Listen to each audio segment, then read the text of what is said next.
اور حضور صلی اللہ علیہ وسلم کے کہنے پر جانور کی موت ہوئی۔ پہنچ گئے حدیبیہ کے مقام پر پہنچ گئے، ان کو روک دیا گیا۔ حضور صلی اللہ علیہ وسلم نے صحابہ سے مشورہ کیا کیا کریں۔ مشورہ ہوا کہ عمر رضی اللہ تعالیٰ کو بھیج دیا جائے، ان سے گفت و شنید کریں، بات چیت کریں مشرکین مکہ سے۔ تو اس پر عمر رضی اللہ تعالیٰ نے عرض کیا، اللہ کے رسول میرا مشورہ ہے کہ عثمان رضی اللہ تعالیٰ کو بھیج دیا جائے، کہ مشرکین مکہ ان کی قدر کرتے ہیں، ان کا احترام کرتے ہیں اور وہ ان کی بات بھی سنیں گے۔ چنانچہ عثمان رضی اللہ تعالیٰ عنہ کو بھیج دیا۔ عثمان رضی اللہ تعالیٰ عنہ احرام کی حالت میں مکہ مکرمہ شہر پہنچ گئے۔ تو مشرکین مکہ نے یہ کہا کہ آپ پہلے عمرہ کر لیں، احرام کی حالت میں ہیں۔ اس پر عثمان رضی اللہ تعالیٰ عنہ نے جواب دیا کہ حضور صلی اللہ علیہ وسلم تو روکے جائیں اور میں عمرہ کر لوں، یہ نہیں ہو سکتا۔ یہ بات مشرکین مکہ کو اچھی نہ لگی، وہ چڑھ گئے، روک لیا عثمان رضی اللہ تعالیٰ عنہ۔ یہ افواہ اڑ گئی اور حضور صلی اللہ علیہ وسلم تک یہ بات پہنچی کہ عثمان رضی اللہ تعالیٰ کو شہید کر دیا۔ صحابہ اکرام کے جذبات، کیسے شہید کیا؟ درخت کے نیچے حضور صلی اللہ علیہ وسلم نے تمام صحابہ سے بیعت لی۔ بیعت کس بات کی تھی؟ ہم عثمان رضی اللہ تعالیٰ کا بدلہ لیں گے، یہاں تک کہ ہم میں سے ایک بھی اگر زندہ ہے، حضور صلی اللہ علیہ وسلم کو ایک ایک کو بلاتے رہے اور اپنے ہاتھ پر بیعت لیتے رہے، ہاتھ پہ ہاتھ رکھ، یہاں تک کہ وہ سارے پورے ہو گئے۔ پھر حضور صلی اللہ علیہ وسلم نے اپنا ایک ہاتھ مبارک فرمایا کہ اگر عثمان رضی اللہ تعالیٰ زندہ ہیں تو یہ ان کا ہاتھ ہے، اور اپنے دوسرے ہاتھ پر رکھ کر فرمایا وہ بھی میرے ہاتھ پر بیعت کرتے ہیں۔ اور اللہ تعالیٰ نے اس بیعت رضوان کا تذکرہ کلام پاک میں فرمایا ہے، اور یہ بھی فرمایا جس کا مفہوم ہے کہ جو اس بیعت میں شریک ہوئے اللہ نے سب کی مغفرت فرما دی۔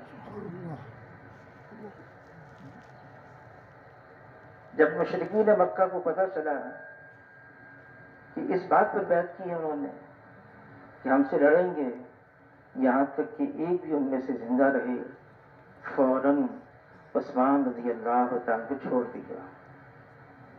آدمی بھیجا کہ ان سے جناب رسول اللہ صلی اللہ علیہ وسلم سے بات کریں۔ حضور صلی اللہ علیہ وسلم صحابہ اکرام کے ساتھ ہیں، پہنچ گئے۔ مشرکین مکہ میں سے آدمی پہنچ گیا، صلح کے لیے ہم صلح کرتے ہیں۔ علی رضی اللہ تعالیٰ کو بلایا گیا، یہ کاتب تھے، صلح نامہ مرتب ہونے لگا۔ بسم اللہ الرحمن الرحیم، اعتراض ہو گیا، کون رحمان کون رحیم؟ ہم اس کو نہیں مانتے، بسمک اللہم لکھو، مٹاؤ اس کو۔ حضور صلی اللہ علیہ وسلم نے علی رضی اللہ تعالیٰ سے فرمایا مٹا دو۔ علی رضی اللہ تعالیٰ مٹایا، بسمک اللہم لکھا گیا۔ پھر یہ معاہدہ محمد رسول اللہ اور مکے والوں کے درمیان میں ہے، اس پر اعتراض ہو گیا۔ سارا جھگڑا تو محمد رسول اللہ کا ہے، اس کو مٹاؤ اور اس کے بدلے محمد ابن عبداللہ لکھو۔ حضور صلی اللہ علیہ وسلم نے علی رضی اللہ تعالیٰ سے فرمایا مٹا دو. علی رضی اللہ تعالیٰ نے اے اللہ کے رسول میری ہمت نہیں کہ میں محمد رسول اللہ کو مٹاؤں. حضور صلی اللہ علیہ وسلم نے فرمایا کہاں لکھا ہے؟ یہ لکھا ہے. اپنی انگلی مبارک سے حضور صلی اللہ علیہ وسلم نے اس کو مٹایا اور پھر اس کی جگہ محمد ابن عبداللہ لکھا گیا.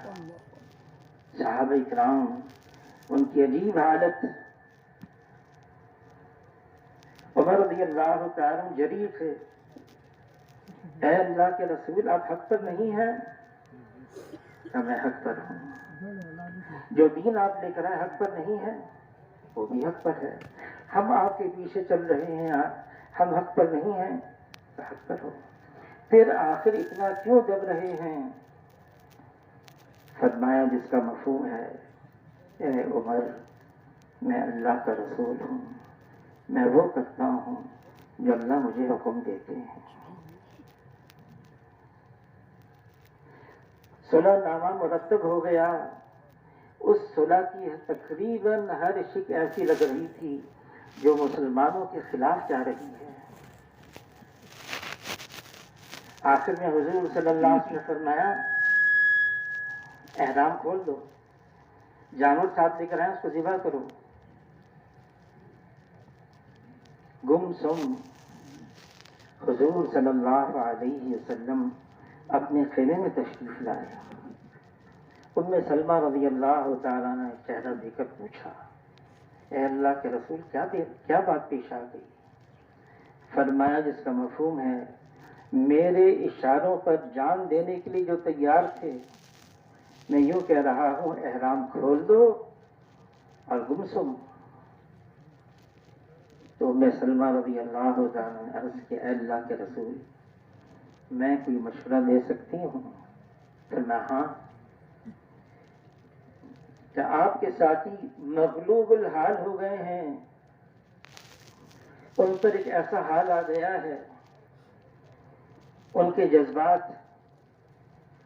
میری رائے یہ ہے آپ ان کے درمیان میں بیٹھیں آپ حلق کروائیں اپنے سر کے بال کو بنوائیں اور پھر آپ خود ان کے سامنے بیٹھ کے احرام کو کھول دیں.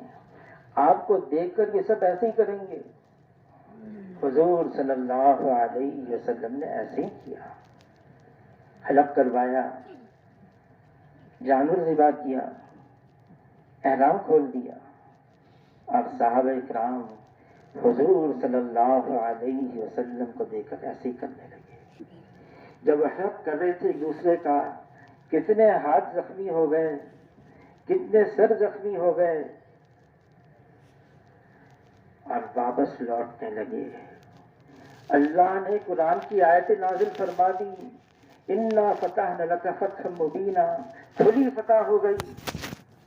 عمر رضی اللہ تعالیٰ عنہ کتنے مواقع قرآن پاک میں ایسے ہیں کہ عمر رضی اللہ تعالیٰ عنہ نے پہلے چاہا اور پھر اللہ نے وحی کو نازل فرمایا. اس موقع پر عمر رضی اللہ تعالیٰ عنہ فرمانے لگے کیا فتح ہوئی مجھے سمجھ میں نہیں آیا.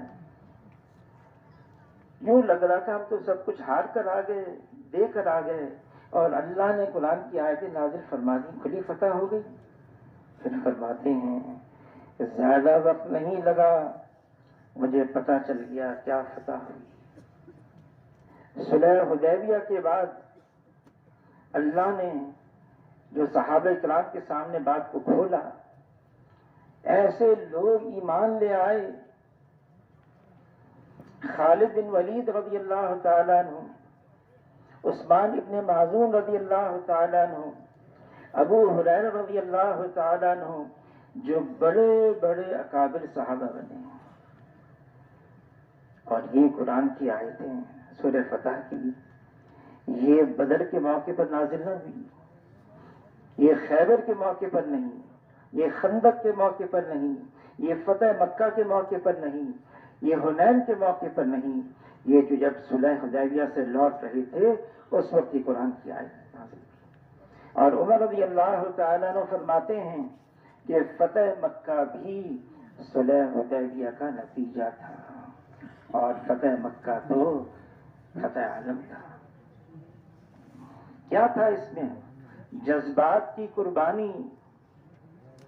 ایک جذبہ لے کر آئے ہیں اور اس کو بھی قربان کر دیا، اور اللہ نے فتح مکہ کے موقع پر حضور صلی اللہ علیہ وسلم اپنی اونٹنی قصبہ پر ہیں، جھکے ہوئے ہیں، اتنا جھکے ہوئے ہیں کہ حضور صلی اللہ علیہ وسلم کی گردن مبارک سواری کی گردن کے قریب لگی ہوئی ہے، اور زبان پر کیا ہے؟ لا الہ الا اللہ وحدہ انجز وعدہ ونصر عبدہ وہزم الاحزاب وحدہ۔ ایک اکیلے اللہ نے کیا ہے، اللہ نے تو اپنا وعدہ پورا کیا ہے، اللہ نے اپنے بندے کی مدد کی، نصر عبدہ، یہ نہیں فرمایا اپنے نبی کی مدد کی، اپنے رسول کی مدد کی، یہ نہیں فرمایا، بلکہ فرمایا اپنے بندے کی مدد کی۔ عاجزی، جھکے ہوئے ہیں، امت کو بتا رہے ہیں کہ دیکھو اس امت کی پہچان کیا ہے، تواضع، انکساری، عاجزی۔ اللہ سے جناب رسول اللہ صلی اللہ علیہ وسلم نے مانگا ہے، اللہم اجعلنی فی عینی صغیرا وفی اعین الناس کبیرا، اے اللہ مجھے اپنی نگاہ میں چھوٹا بنا دے، بے شک اوروں کی نگاہ میں اونچا کر دے۔ پھر فتح مکہ کے فوراً جب مکہ مکرمہ میں داخل ہوئے ہیں تو صفا پہاڑی پر چڑھے، سب کو جمع کیا۔ آج جو اپنے ہتھیار نیچے رکھ دے گا اس کو امن ہے، جو حرم میں داخل ہو گیا اس کو امن ہے، جو ابو سفیان کے گھر میں داخل ہو گیا اس کو امن ہے، سب کو امن دے رہے ہیں۔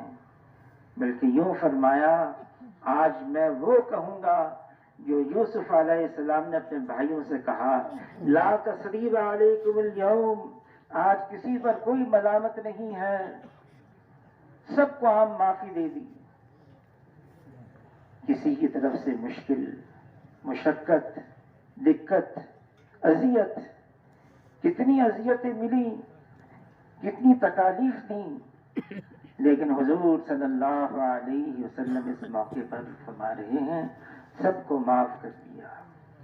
اللہ تعالیٰ کلام پاک میں فرما رہے ہیں، لمن صبر وغفر، صبر بھی کیا، درگزر بھی کیا۔ اللہ فرما ان ذالک لمن عزم الامور، یہ بڑی ہمت کی باتیں ہیں، بڑا دل بردہ چاہیے، ظرف بڑا ہونا چاہیے۔ اور کسی نے کہا جو اعلیٰ ظرف ہوتے ہیں ہمیشہ جھک کر ملتے ہیں، کہ سراہی سر نگو ہو کر بھرا کرتی ہے پیمانہ۔ تواضع، انکساری، کبھی اپنے زور بازو پر اعتماد نہ ہو، کبھی اس پر قبضہ نہ ہو۔ ہماری کیا حیثیت ہے، ہم کیا ہیں؟ ہم تو اس مٹی سے بنے ہیں، منہا خلقناکم، اسی مٹی سے بنایا ہے، اسی مٹی میں جانا ہے اور اسی مٹی سے اللہ ہمیں اٹھائیں گے۔ جناب رسول اللہ صلی اللہ علیہ وسلم سب کو معاف کر رہے ہیں۔ ہاں، کسی کی طرف سے کوئی ایسی بعض اوقات مشقت، تکلیف آ جاتی ہے کہ آدمی کے لیے بڑی مشکل ہوتی ہے۔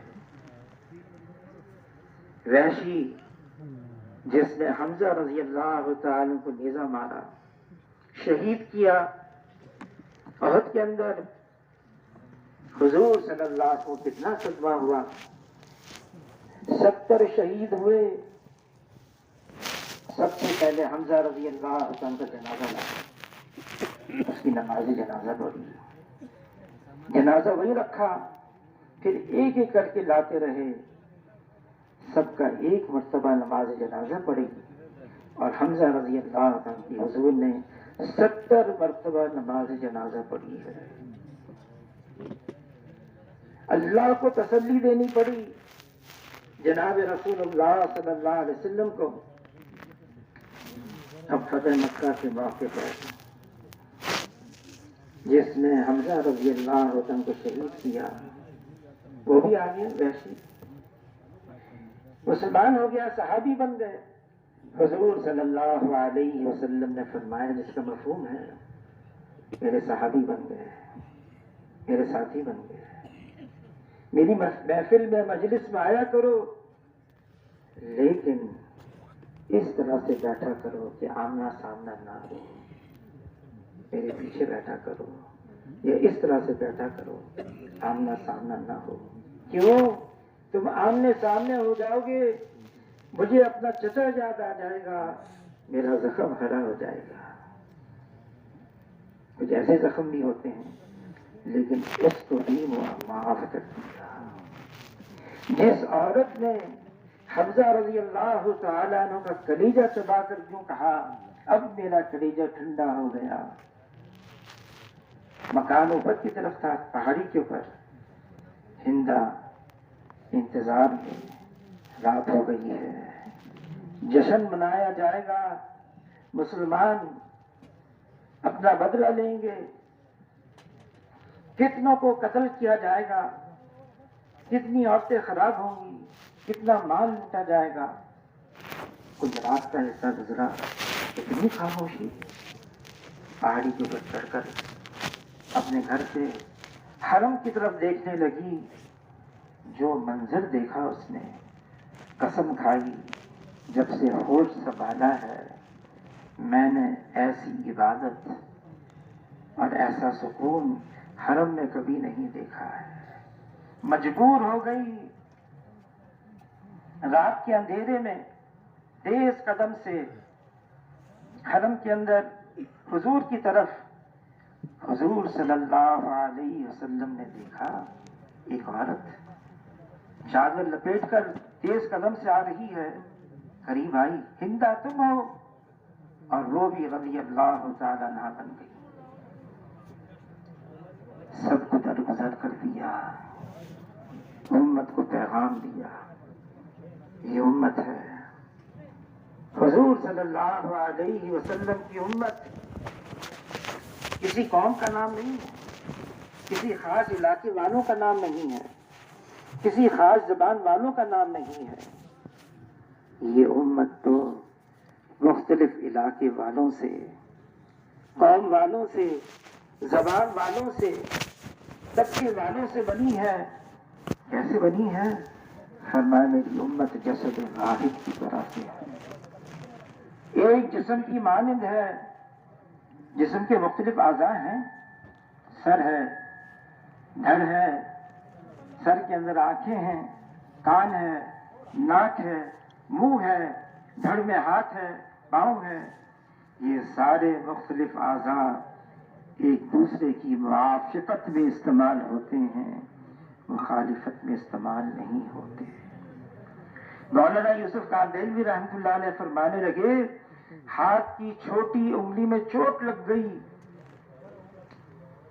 درد ہے، یہ درد چھوٹی انگلی کا نہیں ہے، یہ درد سارے بدن کا ہے۔ دوسرا ہاتھ سہارا دیتا ہے، پاؤں چلتے ہیں طبیب کی طرف، زبان بولتی ہے اس ہاتھ انگلی کی طرف سے، کیا ہے؟ سارا بدن حرکت میں آ گیا۔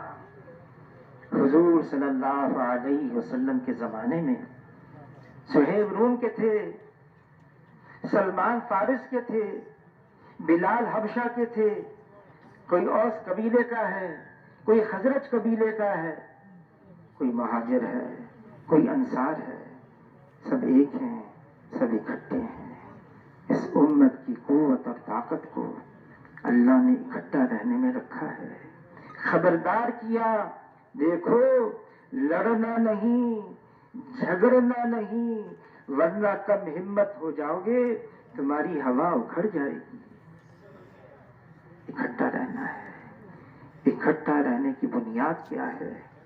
عاجزی، تواضع، انکساری، اپنی حیثیت کو مٹانا، میں کچھ بھی نہیں، میری کوئی حیثیت نہیں، بڑائی تو اللہ کے لیے ہے، بڑائی اللہ کی صفت ہے، بڑائی اللہ کی چادر ہے، اللہ اکبر، بڑائی صرف اللہ کے لیے ہے۔ ہم انسان، اللہ تعالیٰ تو کلام پاک میں فرما رہے ہیں، اے انسانوں تم سارے کے سارے فقیر ہو، محتاج ہو، ضرورت مند ہو، غنی تو اللہ کی ذات ہے جو سب کو دے رہا ہے۔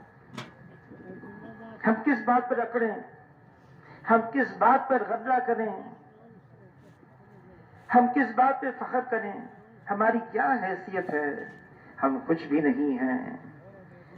ہمارے پاس جو کچھ ہے یہ محض اللہ کا فضل ہے، اللہ کا فضل ہے۔ جناب رسول اللہ صلی اللہ علیہ وسلم نے فرمایا، جس کا مفہوم ہے آدمی اگر جنت میں بھی جائے گا تو اللہ کے فضل سے جائے گا۔ عائشہ رضی اللہ تعالیٰ نے عرض کیا، اے اللہ کے رسول، کیا آپ بھی اللہ کے فضل سے جنت میں جائیں گے؟ فرمایا، ہاں اے عائشہ، میں بھی اللہ کے فضل سے ہی جنت میں جاؤں گا۔ ہماری کیا حیثیت ہے؟ جناب رسول اللہ صلی اللہ علیہ وسلم نے فتح مکہ کے بعد پھر حنین کا رخ کیا، یہاں تک کہ یکم شوال، یہ تو حنین میں آئی، کیا عید کی نماز، اور صرف چند کے اندر یہ بات آ گئی۔ صحابہ دیکھیں، صحابہ کا رتبہ اور مقام بہت اونچا ہے، اللہ نے ان کو ہمارے لیے استعمال کیا ہے۔ صحابہ فرمایا کہ اگر سارے بعد آنے والے غوث قطب ابدال سارے ولی اللہ کو جمع کیا جائے، ایک صحابی کی برابری کر نہیں سکتے۔ صحابی کیا، صحابی کے بدن کے ایک بال کی بھی برابری کر نہیں سکتے۔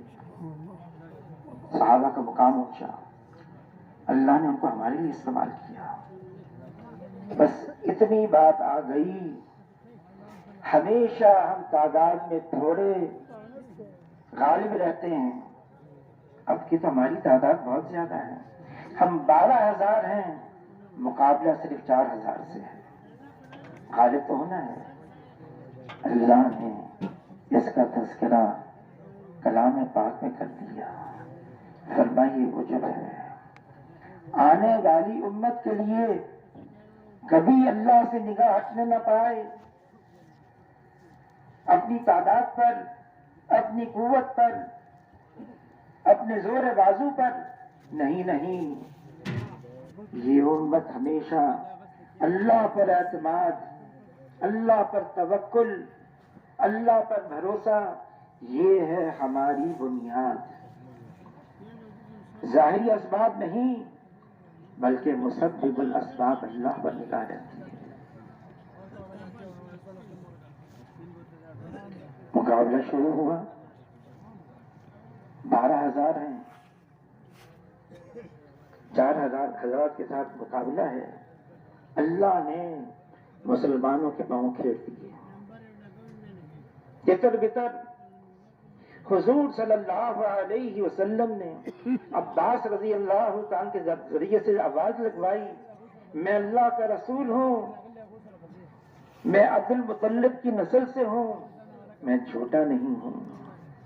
آواز لگائی، چند جمع ہوئے، اور پھر اللہ نے ان کے ذریعے سے غلبہ دے دیا۔ اتنا مال غنیمت آیا، مال مویشی، چاندی، غلام، اب تقسیم ہونے لگا۔ تالیف قلب کے لیے، دل جوئی کے لیے، فتح مکہ کے موقع پر جو نئے مسلمان ہوئے ان کو تعداد زیادہ دے دی مال غنیمت کی۔ پھر حضور صلی اللہ علیہ وسلم جو جتنا قریب تھا، مہاجرین، قریش، انصار کا نمبر سب سے آخر میں آیا۔ چند انصار جوانوں نے کہا، یہ کیا ہے؟ جان دینے کا موقع آتا ہے، ہم آگے مال تقسیم ہونے کا موقع آتا ہے، ہم پیچھے پیچھے حضور صلی اللہ علیہ وسلم تک بات پہنچ گئی.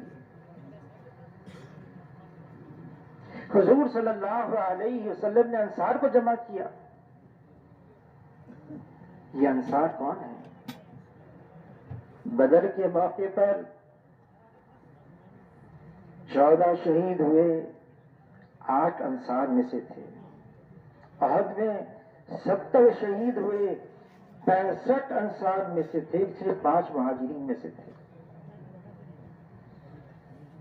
اور بھی کچھ جو قربانیاں تھیں ان کی. حضور صلی اللہ علیہ وسلم نے انصار کو جمع کیا. اے انصار، مجھے کوئی ٹھکانہ دینے والا نہیں تھا، تم نے ٹھکانہ دیا. میری بات سننے کے لیے کوئی تیار نہیں تھا، تم لوگ نے بات سنی. مجھے اپنے پاس لے جانے والا کوئی نہیں تھا، تم مجھے اپنے پاس لے آئے. لیکن میں بھی تو کہہ سکتا ہوں، میرے ذریعے سے اللہ نے تمہیں اونچا کیا، میرے ذریعے سے اللہ نے تمہیں عزت دی، میرے ذریعے سے اللہ نے تمہیں ہدایت دی. اور اے انصار، تم اس تقسیم پر خوش نہیں ہو تو تم مال مویشی لے کر جائیں اور تم اللہ کے رسول کو اپنے ساتھ لے جاؤ. یاد رکھنا، اگر یہ میرے جسم سے باہر کا کپڑا ہے تو تم میرے بدن سے لگا ہوا کپڑا ہو. اگر یہ سب ایک وادی میں جائیں اور تم ایک وادی میں جاؤ تو جس وادی میں تم چلو اس وادی پہ میں بھی تمہارے ساتھ چلوں. اب تو میرا جینا بھی تمہارے ساتھ ہے، میرا مرنا بھی تمہارے ساتھ ہے. پھر اور بات فرمائی، فرمایا اے انصار، ایک وقت آئے گا تمہیں پیچھے کیا جائے گا، اوروں کو آگے کیا جائے گا. صبر کرنا، صبر، صبر کا بدلہ جنت ہے. پھر فرمایا تم میرے پاس حشر کے میدان میں حوض کوثر پر آ جانا اور مجھے اس کا بدلہ مجھ سے لے لینا. وہاں پر مشکلات آتی ہیں، اس امت پر مشکلات آتی ہیں. ابو بکر رضی اللہ تعالیٰ عنہ سے پوچھا، اے خلیفہ وقت، آپ حضور صلی اللہ علیہ وسلم کے ساتھ تھے،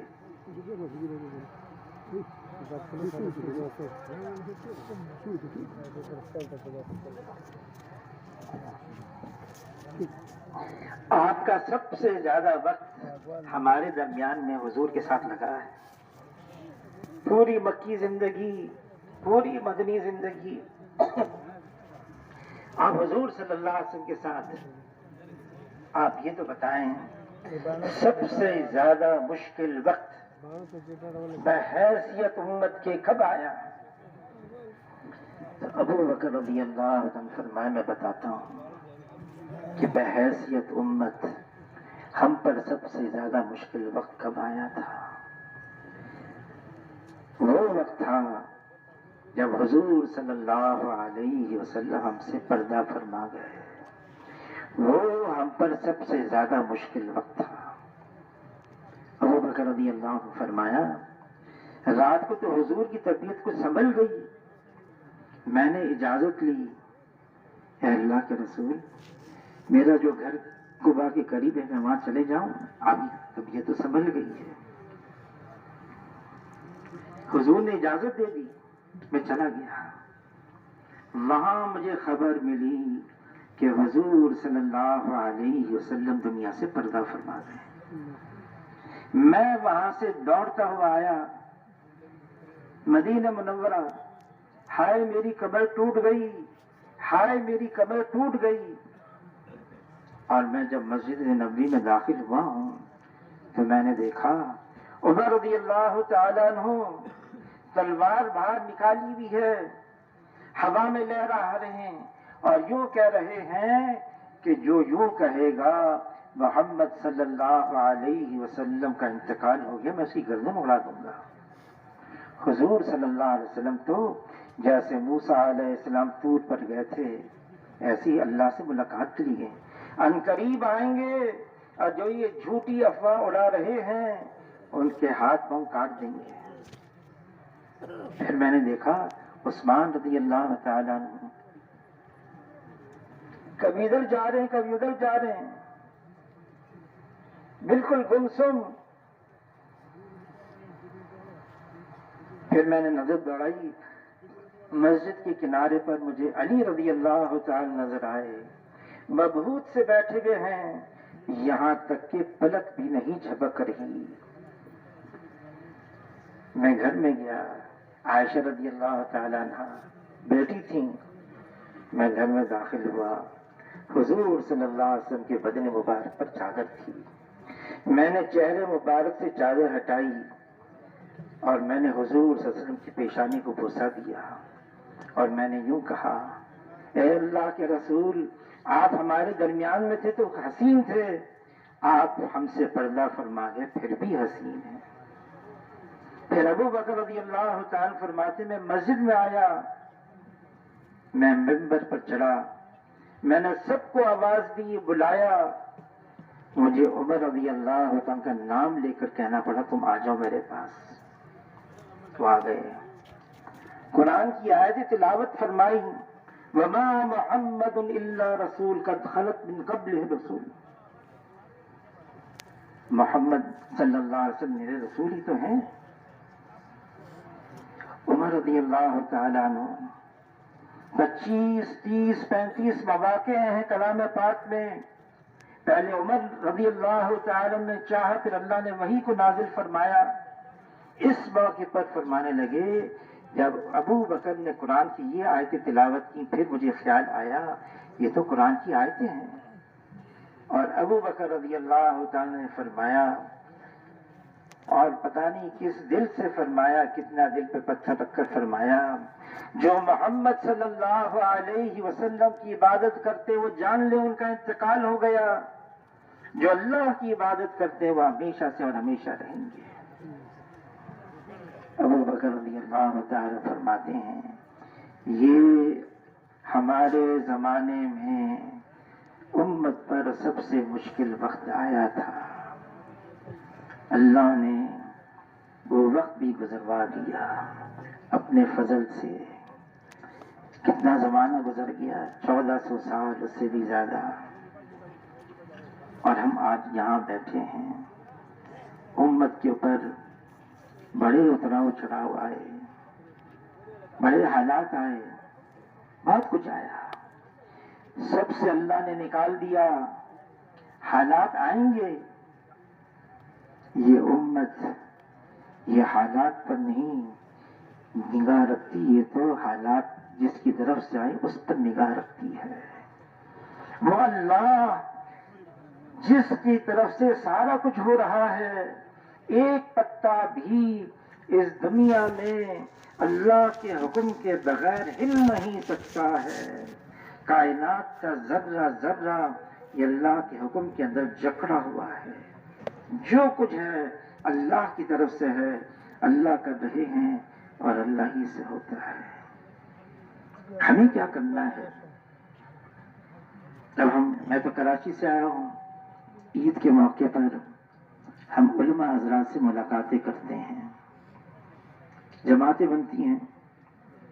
ایک جماعت بنی، اس میں بھی تھا، کچھ احباب بھی تھے، مفتی تقی عثمانی صاحب کے پاس ملاقات کے لیے گئے۔ مفتی تقی عثمانی صاحب ایک درد کا رونا تھا ان کا، امت کے احوال، کیا کرنا چاہیے؟ فرمایا اس وقت کی سب سے اہم ضرورت یہ ہے ہم خوب اللہ سے معافی مانگیں، ہم استغفار کریں، اللہ کے سامنے روئیں۔ یہ جو کچھ ہے یہ ہمارے اعمال کا نتیجہ ہے۔ ہم استغفار کریں، معافی مانگیں، روئیں۔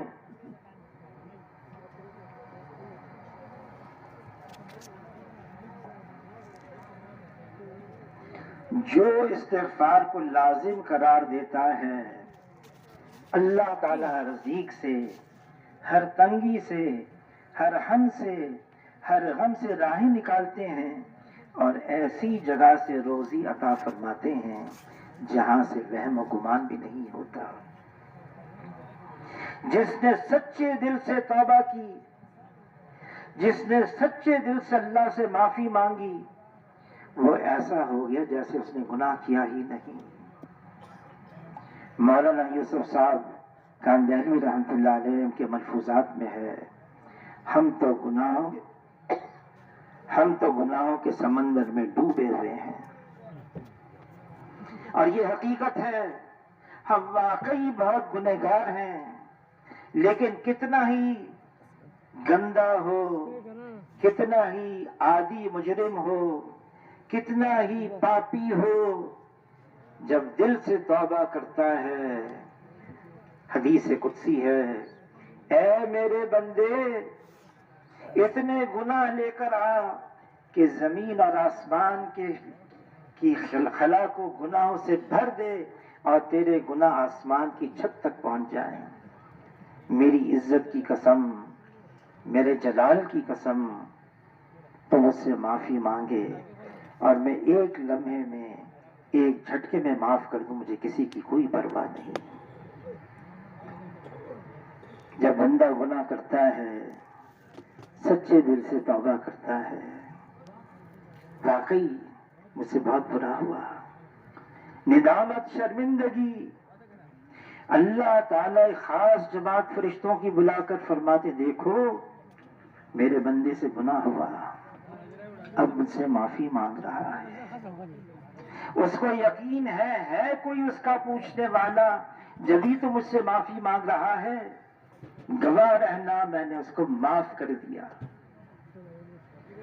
وہ بندہ پھر جاتا ہے، جب تک اللہ تعالیٰ اس کے لیے مقدم میں رکھتے ہیں محفوظ رہتا ہے، پھر بشریت غالب، پھر اس سے گناہ ہو جاتا ہے، پھر شرمندگی، پھر افسردگی، پھر اللہ سے معافی مانگتا ہے، اے اللہ میں نے تو پکا عزم کیا تھا نہیں کروں گا، پھر ہو گیا، مجھے معاف کر دے۔ اللہ تعالیٰ پھر فرشتوں کی جماعت سے فرماتے ہیں دیکھو اس بندے نے گناہ کر کے معافی مانگی، میں نے معاف کر دیا، یہ پھر گیا، پھر اس سے غلطی ہوئی، پھر اس سے گناہ ہوا، پھر یہ معافی مانگا، گواہ رہنا میں نے اس کو پھر معاف کر دیا۔ پھر وہ بندہ جاتا ہے، پھر جب تک اللہ چاہتے ہیں محفوظ رہتا ہے، پھر اس سے گناہ ہو جاتا ہے، پھر معافی مانگتا ہے، پھر اللہ فرشتوں سے فرماتے ہیں کہ دیکھو گناہ ہوا، معافی مانگی، معاف کیا، پھر گناہ ہوا، پھر معافی مانگی، معاف کیا، پھر گناہ ہوا، پھر معافی مانگی۔ گواہ رہنا یہ گناہ کرتے کرتے، معافی مانگتے مانگتے تھک جائے گا، اور میں اس کو معاف کرتے کرتے کبھی نہیں تھکوں گا۔ اللہ تو ایسے ہیں، فرمایا جب تک جناب رسول اللہ صلی اللہ علیہ وسلم بنفس نفیس امت کے اندر موجود ہیں، کوئی عمومی عذاب اس امت پر نہیں آئے گا، یا جب تک یہ امت استغفار کرتی رہے گی اللہ کا کوئی عمومی عذاب نہیں آئے گا۔ اب آدمی سوچتا ہے میں نے تو کئی دفعہ توبہ کر کے توڑ دیا، کیا کریں؟ میں نے معافی مانگی اللہ سے، سچے دل سے مانگی، لیکن کیا کریں، پھر گناہ ہو جاتا ہے، پھر گناہ ہو جاتا ہے۔ کسی نے کہا بازا بازا ہراچ ہستی بازا، گر کافر و گبرو بت پرستی بازا، ای درگہ ما درگہ نومیدی نیست، گر صد بار توبہ شکستی بازا۔ اگر تم نے 100 دفعہ توبہ کر کے توڑ دیا پھر توبہ کر لو، اللہ کے دربار میں نا امیدی نہیں ہے۔ یہ استغفار یہ امت کو ملا ہے، یہ بہت بڑا سرمایہ ہے، بہت بڑا خزانہ ہے۔ حسن بصری رحمۃ اللہ علیہ کے پاس مجلس لگی ہوئی ہے، ایک شخص آیا، کہنے لگا بہت تنگ دستی ہے، کیا کریں؟ فرمایا استغفار کرو، چلا گیا۔ پھر کوئی آیا، کہنے لگا نرینہ اولاد نہیں ہے، حسن بصری رحمۃ اللہ نے فرمایا استغفار کرو، چلا گیا. پھر آیا، قحط سالی ہے. اب یہ تیسرا آدمی آ کے کہہ رہا قحط سالی ہے، بارشیں بند. حسن بصری رحمۃ اللہ نے فرمایا استغفار کرو، وہ بھی چلا گیا. پھر آیا چوتھا، نہریں خشک، باغات جل گئے. حسن بصری رحمۃ اللہ نے فرمایا استغفار کرو، چلا گیا. مجلس میں بیٹھنے والوں نے کہا حسن بصری رحمۃ اللہ علیہ سے 4 الگ الگ مسئلے آئے، سب کا حل ایک ہی، استغفار کرو. حسن بصری رحمۃ اللہ نے فرمایا میں نے نہیں کہا، یہ اللہ تعالیٰ نے سورہ نوح میں فرمایا ہے کہ نوح علیہ السلام نے اپنی قوم سے کہا استغفار کرو. اللہ تعالیٰ موسلا بارش دیں گے، مال دیں گے، بیٹے دیں گے، باغات دیں گے، نہریں دیں گے. کس پر؟ استغفار پر. ایک واقعہ آتا ہے، امام احمد بن حنبل رحمۃ اللہ علیہ عراق کے کسی گاؤں میں گئے تبلیغ کے لیے. لوگ ان کو پہچانتے نہیں تھے. خوب تبلیغ کی رات ہو گئی، مسجد میں آئے، تھک گئے، سونے کے لیے.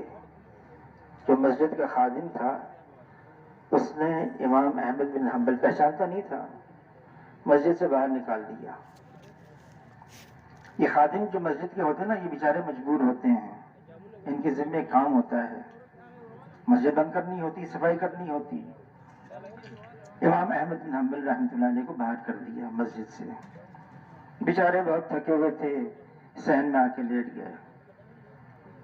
تو خادم نے کیا کیا، ٹانگ پکڑ کے مسجد سے باہر نکال دیا. کوئی باہر گزر رہا تھا، کوئی اللہ والا تھا، کوئی اللہ کے بندوں پر ترس کھانے والا تھا. دیکھا کہ اجنبی آدمی ہے، مسافر آدمی ہے، مسجد سے باہر نکال دیا. اس سے کہا تو آپ میرے ساتھ چلیں. اپنے گھر لے آیا. امام احمد بن حنبل رحمۃ اللہ نے دیکھا یہ شخص استغفر اللہ ربی من کل ذنب واتوب الیہ، استغفر اللہ ربی من کل ذنب واتوب الیہ، کتنا استغفار کرتا ہے. اٹھتے بیٹھتے، گھر میں بٹھایا، اکرام کیا. امام احمد بن حنبل رحمۃ اللہ علیہ نے پوچھا تم اتنا استغفار کرتے ہو، تمہیں اس کا کچھ فائدہ بھی نظر آیا؟ یہ شخص کہنے لگا اس کی برکت سے میری ہر ضرورت پوری ہو گئی، ہر ضرورت پوری ہو گئی، یہاں تک کہ میری ہر خواہش بھی پوری ہو گئی، بس ایک باقی رہ گئی. کہا کیا؟ میری ایک تمنا ہے باقی کہ امام احمد بن حنبل میرے گھر آ جائیں. تو امام احمد بن حنبل رحمۃ اللہ علیہ فرمانے لگے اے اللہ کے بندے، تمہاری اس استغفار کی وجہ سے تو میری ٹانگ کھینچ کر مسجد سے باہر نکال دیا. کیا ہے؟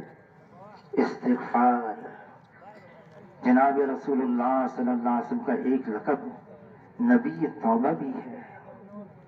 ایک صحابی فرماتے ہیں مجلس لگی ہے حضور صلی اللہ علیہ وسلم کی، اور حضور صلی اللہ علیہ وسلم استغفار کر رہے ہیں. میں گننے لگا رب اغفر لی وتب علی انک انت التواب الرحیم. میں گننے لگا.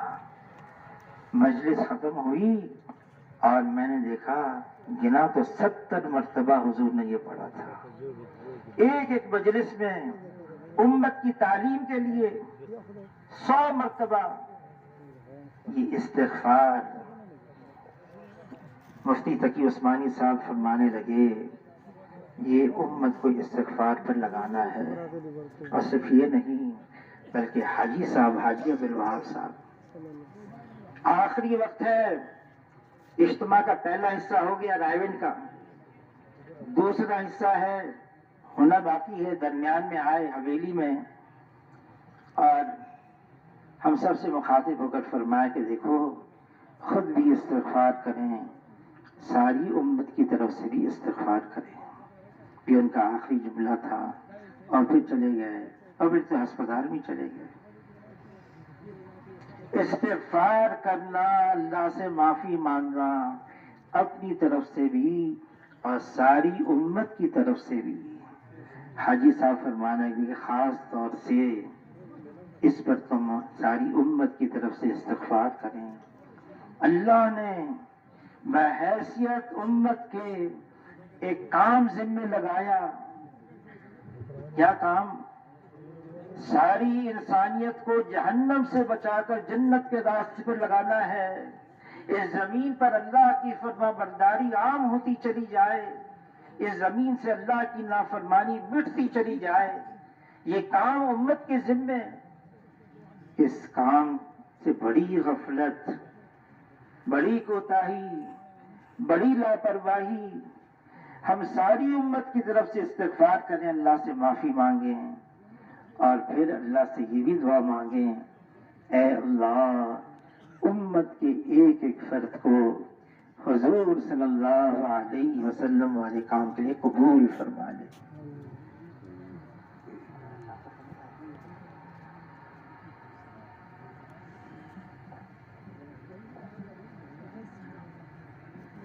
یہ امت حالات آئے ہیں، ان حالات کو سوائے اللہ کے کوئی نہیں بدل سکتا۔ ہم خود سوچیں کہ بغیر اللہ کے نام کے کوئی کام آسان نہیں، بغیر اللہ کی مدد کے کوئی کام پورا نہیں، بغیر اللہ کی اطاعت کے زندگی خوشگوار نہیں، بغیر اللہ کی رحمت کے کوئی مشکل ٹلتی نہیں، بغیر اللہ کے ذکر کے دلوں کو اطمینان نہیں، بغیر اللہ کی حفاظت کے کوئی پناہ گاہ نہیں ہے، اور بغیر اللہ کی اجازت کے جنت میں جانا بھی نہیں ہے۔ ہم اللہ کے بغیر کچھ نہیں کر سکتے۔ وہ کون ہے جو ہماری پریشانیوں کو دور کرتا ہے؟ وہ اللہ ہے۔ ہمارا پالنہار ہے اللہ، ہمارا مشکل کشا ہے اللہ، ہمارا حاجت روا ہے اللہ، ہماری بیماریوں کو صحت میں بدلنے والا صرف اللہ ہے، ٹوٹی ہوئی ہڈی کے جوڑنے والا صرف اللہ ہے۔ وہ اللہ ہے جو نیکی کرنے والے کو اچھا بدلہ دیتا ہے، وہ اللہ ہے جو بھٹکے ہوئے کو راستہ بتاتا ہے، وہ اللہ ہے جو توبہ کرنے والے کی توبہ قبول کرتا ہے۔ ہم اللہ کو پکاریں، ہم اللہ کو یاد کریں، وہ اتنا قدردان ہے، بڑا قدردان ہے۔ اللہ تعالیٰ نے ساری کائنات کو بنایا، پھر اپنی کتاب مبین میں لکھا میری رحمت میرے غضب پر غالب ہے، پھر کتاب کو بند کر کے اللہ نے اپنے پاس ہی رکھا ہے۔ ایک بدو آیا، دیہاتی آیا، مسجد نبوی میں آیا، حضور صلی اللہ علیہ وسلم کے قریب آیا، دعا مانگنے لگا، اے اللہ اپنی رحمت میں محمد صلی اللہ علیہ وسلم کو شامل فرما اور مجھے بھی شامل فرما، کسی اور کو اس میں شامل نہ فرما۔ حضور صلی اللہ علیہ وسلم نے بدو کی دعا سنی، بلایا، اے بدو تم نے اللہ کی رحمت کو محدود کر لیا، اللہ نے تو رحمت خود بنائی ہے،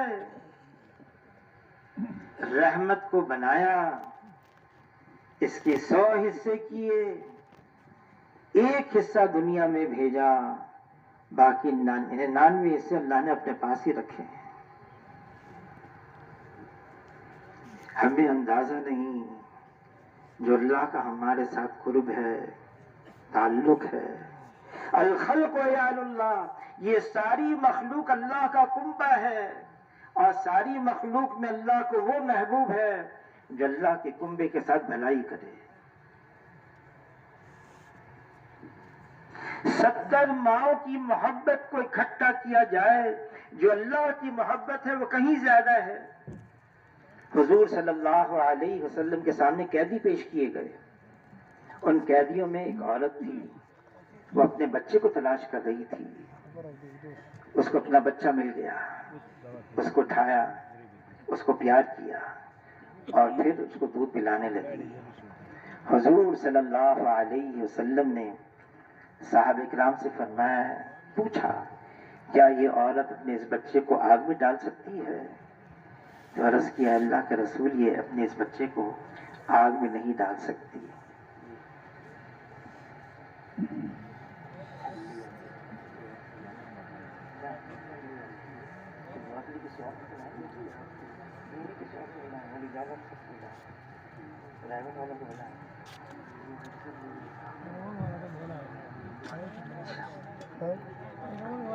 اللہ کی جو محبت ہے 70 ماؤں سے بھی زیادہ ہے. جو صرف اللہ کا نام لیتا ہے کبھی محروم نہیں رہتا، کبھی محروم نہیں. بس ہم مانگنے والے ہوں اللہ سے. مولانا یوسف صاحب ناندیلوی رحمۃ اللہ علیہ فرمانے لگے، اس وقت ہمارے درمیان میں کوئی مانگنے والا نہیں ہے. پھر مثال دی ایک اللہ والے تھے، ان کی ایک عادت تھی لوگوں سے پیسے لیتے، قرض لیتے اور ضرورت مندوں کو دیتے. یہاں تک کہ ان کا وقت پورا ہو گیا، موت کا وقت قریب آیا، جن سے قرضہ لیا تھا نا وہ سارے جمع ہو گئے، سب جمع ہو گئے. اب کیا ہوگا؟ یہ تو بستر مرگ پر ہیں، ہم سے قرضہ لیا، کیا ہوگا؟ خاموش. تھوڑی دیر میں باہر سے ایک بچے کی آواز آئی. وہ حلوہ بیچ رہا تھا، حلوہ فروش تھا. حضور نے کہا اس حلوے والے کو بلاؤ، اس بچے کو بلاؤ. اس کو بلایا گیا کہ کیا ہے؟ حلوہ ہے. کہ جتنے بیٹھے نا سب میں تقسیم کرو. وہ سب میں تقسیم کر دیا. بچے نے کہا پیسے؟ کہ تم بھی ان کے ساتھ بیٹھ جاؤ. تو بچہ رونے لگا. میری ماں تو کہے گی، پوچھے گی پیسے لاؤ، حلوہ بھی ختم، مجھے تو پیسے چاہیے.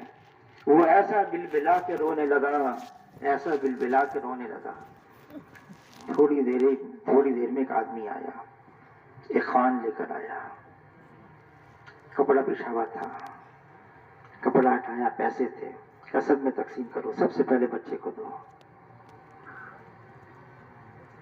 جو بیٹھے ہوئے تھے انتظار میں پیسوں کے، کہا حضرت آپ نے پہلے ہی ہمیں بتا دینا تھا. دل ایسا دھک دھک کرنے لگا، اب کیا ہوگا؟ وہ بزرگ فرمانے لگے بات یہ ہے میں نے تم میں دیکھا کوئی مانگنے والا نہیں تھا. بچے کی آواز آئی، میں نے کہا یہ ہے رونے والا اللہ کے سامنے. میں نے کہا تمہارے درمیان میں اس کو شامل کر دوں. میں نے اس کو تمہارے درمیان میں شامل کر دیا، اللہ نے انتظام کر لیا. تو فرمانے لگے ضروری نہیں ہے کہ رونے والا مانگنے والا کوئی بہت ہی اہل اللہ بھی ہو، کوئی معصوم بچہ ہی ہو جائے. تو مولانا یوسف صاحب فرمانے لگے اس وقت کوئی اللہ سے مانگنے والا ہمارے درمیان میں نہیں ہے. کوئی آ جائے، کوئی بن جائے، کوئی اللہ سے ایسا مانگ لے امت کی گاڑی چلتی بن جائے، یہ ڈوبتی ہوئی کشتی یہ تیرتی بن جائے. اللہ تعالیٰ بگڑے ہوئے کاموں کو بنا دے. اللہ کرے ہم میں سے کوئی ایسا آ جائے.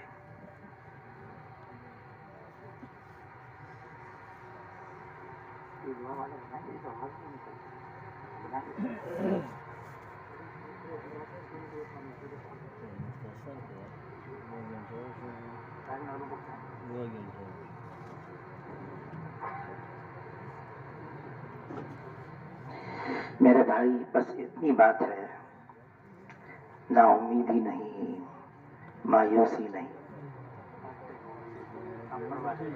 مایوسی اور نا امیدی اللہ کو پسند نہیں ہے. ایک قوم پر اس لیے اللہ کا عذاب آ گیا، وہ اللہ کی رحمت سے مایوس ہو گئے تھے، وہ نا امید ہو گئے تھے. جیسا اللہ کے ساتھ گمان باندھیں گے اللہ ہمارے ساتھ پھر ویسا معاملہ کریں گے. پر امید رہنا. علی رضی اللہ تعالیٰ عنہ فرماتے ہیں اچھے وقت کا انتظار کرنا یہ بہترین عبادتوں میں سے ایک عبادت ہے. بہترین وقت کا انتظار کرنا. وقت آئے گا، آ رہا ہے. رات کا اندھیرا کتنا ہی طویل ہو جائے آخر سویرا تو ہونے والا ہے. اللہ تعالیٰ کلام پاک میں فرما رہے ہیں ان مع العسر یسرا، ان مع العسر یسرا. تنگی کے بعد آسانی ہے، تنگی کے بعد آسانی ہے.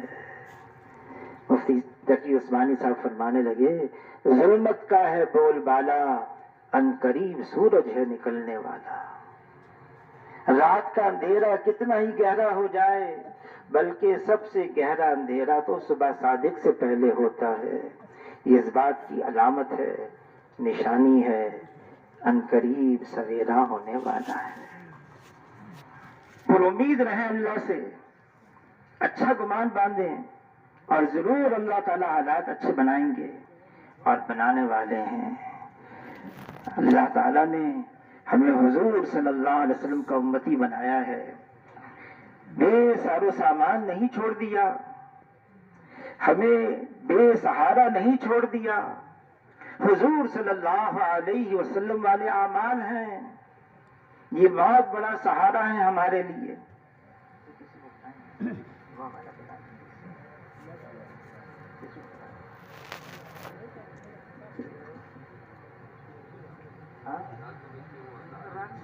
وہ تو ہے لیکن آواز ہی نہیں چل رہی اس کے پاس بیٹھ کے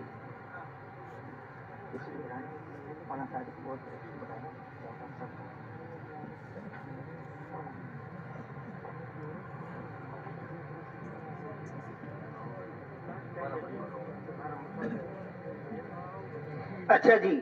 اب ایسا ہے کہ جماعتیں تو انشاءاللہ بن گئی ہیں، جماعتیں نکل رہی ہیں اور اجتماع تو ہمارا کب ہونا تھا، کب دعا ہونی تھی؟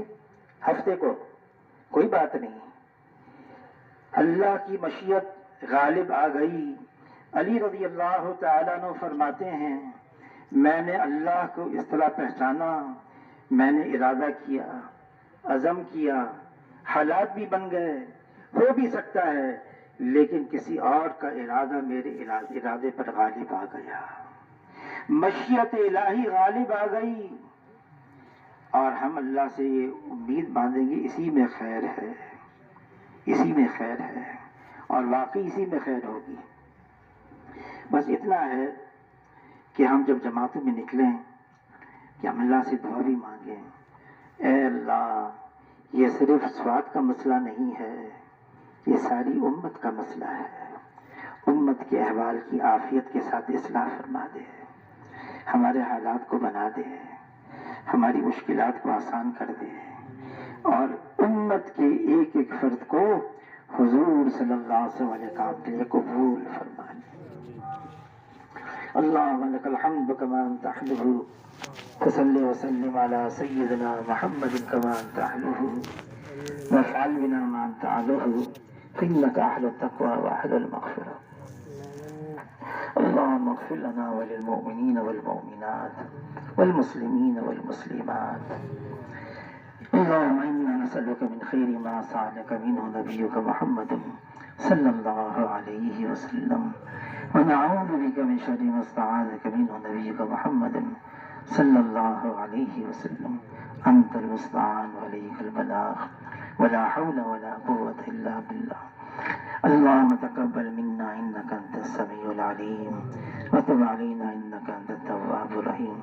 اے اللہ ہمارے گناہوں کو معاف فرما دے، اے اللہ ساری امت کے گناہوں کو معاف فرما دے، اے اللہ ہماری مشکلات کو آسان فرما دے، اے اللہ امت کی بدحالی کو دور فرما دے. جن گناہوں کی وجہ سے اے اللہ اس دین کی عالی محنت سے ہم دور ہو گئے، محض اپنے فضل و کرم سے ان گناہوں کو بھی معاف فرما کر امت کے ایک ایک فرد کو اس دین کی عالی محنت کے لیے قبول فرما لے، قبول فرما لے۔ اے اللہ امت انتہائی مشکلات میں گھری ہوئی ہے، پریشانیوں میں ہے، اے اللہ آپ کے علاوہ کوئی نہیں جو ہمیں مشکلات سے نکالے۔ اے اللہ ہماری پریشانیوں کو دور کر دے محض اپنے فضل سے، اپنے کرم سے۔ اے اللہ تو آپ کے حبیب صلی اللہ علیہ وسلم کی امت میں ہے، اے اللہ یہ امت آپ کو بہت لاڈلی ہے، آپ کو بہت محبوب ہے۔ اے اللہ ہمارے لیے آسانیاں کر دے، ہماری مشکلات کو آسان فرما دے۔ اے اللہ ہم سب کے لیے دین پر چلنا آسان و سہل فرما دے۔ یا اللہ جنہوں نے دعاؤں کے لیے کہا، لکھا ہے، متوقع ہیں یا جن کے حقوق ہم پر واجب ہیں، ان کی جائز مرادوں کو پوری فرما، ان کی پریشانیوں کو دور فرما، ان کی مشکلات کو آسان فرما، حل فرما۔ اے اللہ اس اجتماع کے لیے جنہوں نے محنت کی، بانس گاڑے، اے اللہ کپڑے لگائے، اے اللہ پانی بیت الخلا بنائے اور پانی کو رواں کیا، اے اللہ جنہوں نے وہ جس انداز میں کام کیا سب کی محنت کو قبول فرما، سب کی کوششوں کو قبول فرما۔ اے اللہ اس اجتماع کو قبول فرما، ساری انسانیت کی ہدایت کا ذریعہ بنا دے۔ اے اللہ بے شک اس اجتماع میں ہمارے جذبات بھی ٹوٹے، اس اجتماع میں اے اللہ ہم نے جو سوچا وہ بھی پورا نہ ہو سکا، لیکن اے اللہ ہمارے دلوں کو تو جانتا ہے، اے اللہ تو جانتا ہے کس لگن سے، کس اخلاص سے۔ اے اللہ سب کو قبول فرما لے، اے اللہ سب کو قبول فرما لے، اور اے اللہ ہمارے لیے آسانیاں فرما۔ اے اللہ اس کام کی حفاظت فرما، کام کرنے والوں کی بھی حفاظت فرما۔ اے اللہ ہمارے ایمان کی حفاظت فرما، ہمارے اعمال کی حفاظت فرما، ہمارے جان کی حفاظت فرما۔ اے اللہ اس ملک کی حفاظت فرما، اے اللہ ملک کے رہنے والوں کی حفاظت فرما۔ ہم سب کے لیے دین پر چلنا آسان و سہل فرما، امت میں اجتماعیت کو پیدا فرما، ہمارے دلوں کو جوڑ دے۔ اے اللہ ہمارے دلوں میں سے آپس کی عداوتوں کو ختم فرما، ہم ایک دوسرے کے ساتھ الفت محبت کے ساتھ رہیں۔ اے اللہ ایک مسلمان دوسرے مسلمان کی قدر کرے، اے اللہ ہمیں ایک دوسرے کی قدر کرنے والا بنا دے۔ اے اللہ امت ہے، امت کی اجتماعیت کو باقی رکھ۔ اے اللہ امت میں اجتماعیت کو اے اللہ دوبارہ ایسے ہی فرما جیسے حضور صلی اللہ علیہ وسلم کے زمانے میں صحابہ کرام کے درمیان میں تھی۔ اے اللہ اس اجتماعیت کو باقی رکھ، اجتماعیت کو دوبارہ زندہ فرما۔ اے اللہ اس دین کو جس سطح پر جناب رسول اللہ صلی اللہ علیہ وسلم چھوڑ کر گئے، اے اللہ اس دین کو دوبارہ اسی سطح پر لانے کی اللہ ہمیں قبول فرما لے، کوشش کرنے کی توفیق عطا فرما۔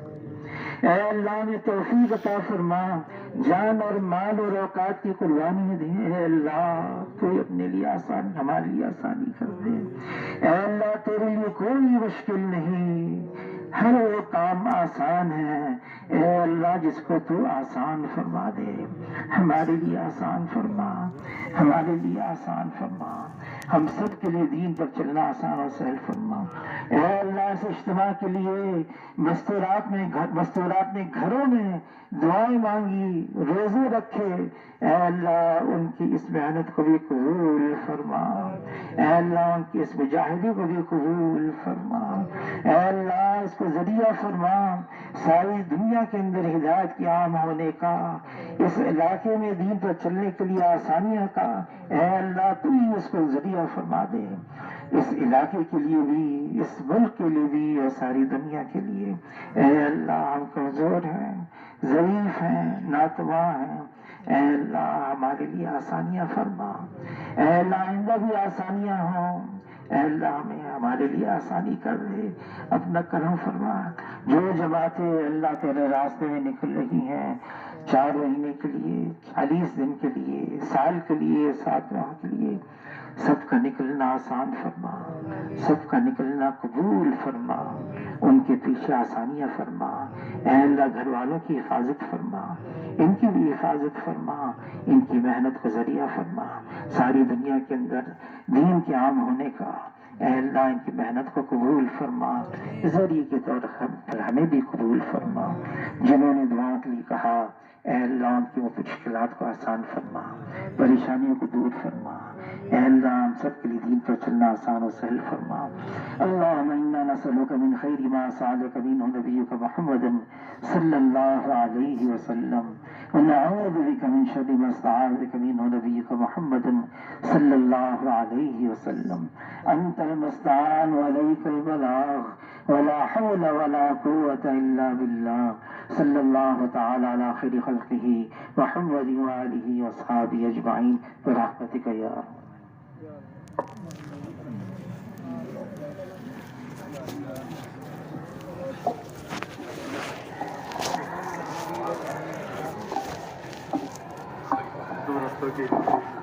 ماشاء اللہ رونا یہ تقاضا